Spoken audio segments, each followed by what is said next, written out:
दोस्तों भटिंडा की ये लड़की शादी करती है और उसके साथ अपनी हवस की प्यास बुझाती है और उसे मार देती है, और दूसरे लड़के से शादी करती है, फिर उसके साथ सेक्स की हवस बुझाती है और उसे भी मार देती है। और ऐसे करके उसने 17 पतियों का कत्ल कर दिया और आखिरकार ये पकड़ी कैसे जाती है, ये बात बड़ी चौंकाने वाली है। दोस्तों ये इतना बड़ा क्राइम था कि ये खबर ऑस्ट्रेलिया के अखबार में इंडियाज लेडी ब्लू बियर्ड के नाम से इसकी स्टोरी को पब्लिश किया गया था। नमस्कार दोस्तों, स्वागत है आपका अपने चैनल पर। उम्मीद करता हूँ आप सब खैरियत से होंगे। दोस्तों शैतान, चुड़ैल, डायन, इनकी कहानियां हम लोग सब सुना करते थे, लेकिन दोस्तों ऐसा लगता है कि अब हमें उन कहानियों की जरूरत नहीं है, क्योंकि अब इंसान ऐसे हो गए हैं तो उनकी कहानियां भी छोटी सी लगती है। दोस्तों कहानी पंजाब की है। पंजाब के भटिंडा में रहने वाली इस लड़की को लोगों ने ब्लैक विडो का नाम दिया, और वो क्यों कहानी में पता चलेगा। दोस्तों इसकी शादी होती है तो ये तब इसकी उम्र सिर्फ 14 साल की थी, और जब ये दुल्हन बनकर घर आई तो ये इतनी खूबसूरत थी तो इसकी चर्चा पूरी गांव में थी। सब लोग इसे देखते ही दंग रह गए। अब सब इसे सदा सुहागन रहो की दुआएं दे रहे थे, लेकिन किसी को ये बात पता नहीं थी कि इस लड़की के दिल में कुछ और ही चल रहा था। अब वक्त आगे बढ़ता है। ये दोनों हस्बैंड और वाइफ अकेले रहते थे, दोनों काफी खुश थे, लेकिन उस लड़की का मन अपने पति से हटने लगा। तो वो रहती तो अपने पति के साथ थी, लेकिन मन कहीं और लगने लग गया था, मतलब उसे कोई और पसंद आ गया था। और इसी के कुछ दिनों बाद उसके हस्बैंड की मौत हो जाती है और ये बात पूरे गांव में फैल जाती है, और सिर्फ 14 साल की उम्र में ये विधवा हो जाती है। अब हर कोई इससे सहानुभूति जता रहा था, लेकिन ये अंदर से बहुत खुश थी क्योंकि इसकी प्लानिंग कामयाब हो गई थी और फटाफट उसके पति का अंतिम संस्कार कर दिया जाता है और वो राज उसी के साथ ही चला जाता है। और दोस्तों इसके हस्बैंड को पता तक नहीं चला कि जिससे वो इतना प्यार करता था उसने लास्ट नाइट रात के खाने में से जहर दे दिया था। वो लड़की जिसको सब लाला के नाम से जानते थे, उसका अपने हस्बैंड से दिल भर गया था और उसने एक नई आदमी की तलाश शुरू कर दी थी। तो जैसे ही लाला की जिंदगी में एक नया आदमी आया तो उसने पहले वाले पति को जान से मार दिया। अब लाला की दूसरी शादी होती है और अब ये दूसरे गांव में रहने लगी। अब लाला कुछ दिनों तक इसके साथ रही और फिर इसके साथ भी इसका जी भर गया, और एक रात मौका पाते ही इसने रात के खाने में जहर मिला दिया। इसके पति को बिल्कुल भी अंदाजा नहीं था कि आज का खाना इसकी जिंदगी का आखिरी खाना है, और इसकी आंखों के सामने इसका दूसरा पति भी तड़प तड़प के अपनी जान दे देता है। मौत के बाद जल्दी ही लाला अपने पति का अंतिम संस्कार भी करवा देती थी और वो काफी रोती है धोती है। अब इसकी उम्र सिर्फ 15 साल थी और 15 साल की ये सीरियल किलर अपने खौफनाक जुर्म की प्लानिंग को बखूबी निभा रही थी। अब सब लोग और लाला के घर वाले लाला की किस्मत को दोष दे रहे थे, और कोई कुंडली दोष कहता है, लेकिन कोई भी प्रैक्टिकली नहीं सोच पा रहा था और सबको अंधविश्वास की बातें लग रही और सबके सब अंधविश्वास की बातें करते रहे। 20 साल की उम्र तक लाला 16 बार विधवा हुई। और दोस्तों हैरत की बात यह है कि लाला ना तो ज्यादा पढ़ी लिखी थी और ना ही ज्यादा समझदार, लेकिन मर्डर करने में इसने महारत हासिल कर ली थी। और ये सीधी सादी दिखने वाली लड़की एक ही तरीके से 16 लोगों का मर्डर कर देती है। लाला के पिता इसे साधु और तांत्रिक के पास भी लेकर जाते हैं, लेकिन किसे पता कि ये कोई कुंडली दोष नहीं। और ये सब देखकर लाला मन ही मन हंसती जा रही थी, और लाला के लिए जैसे ये चीज कोई गेम बन गया था और ये मन में बहुत खुश होती थी। और वो सब लाला अपनी हवस के लिए करती थी, और इसे अलग अलग आदमी के साथ सोने की आदत थी। मान के चलो कि शायद इसे एक बीमारी कह सकते हैं। अब इसकी शादी 17वें आदमी से होती है।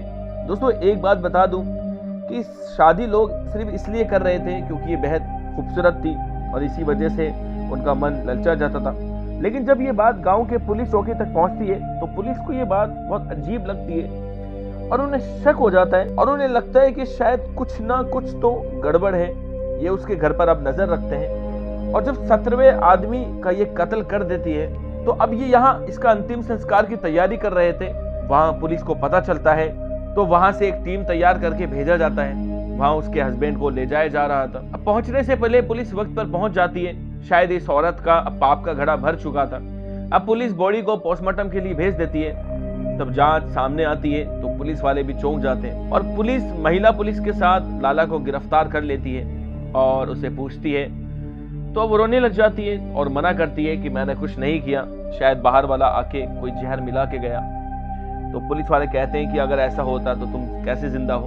अब जब पुलिस वाले अपने तरीके से पूछते हैं तो दिल दहला देने वाला सच सामने आता है। वो बताती है कि उसे सेक्स की बीमारी थी और उसकी हवस को बुझाने के लिए वो शादी किया करती थी और उसका अक्सर मन भर जाता था तो वो किसी और की तलाश में रहती और उसे नए नए आदमियों के साथ सेक्स करने की आदत थी और जब उसका मन भर जाता था तो वो किसी और की तलाश में रहती और जब तलाश खत्म हो जाती तो वो अपने पहले हस्बैंड को जहर देके मार देती थी और यही चीज वो दूसरे के साथ भी करती थी और ऐसा करके उसने 17 पतियों को मौत के घाट उतार दिया और गांव के लोग इसे किस्मत दोष दे रहे थे, कुंडली दोष दे रहे थे। और जब ये बात गांव वालों को पता चलती है तो उनके भी दिल दहल जाते हैं कि एक अनपढ़ सीधी साधी लड़की इस तरह का क्राइम कैसे कर सकती है। लाला पुलिस वालों से कहती है कि अगर बाकियों की तरह इसका भी अंतिम संस्कार करने में मैं कामयाब हो जाती तो कोई इसका कुछ नहीं बिगाड़ पाता। अब दोस्तों, ये देश की इतनी खतरनाक सीरियल किलर की कहानी थी।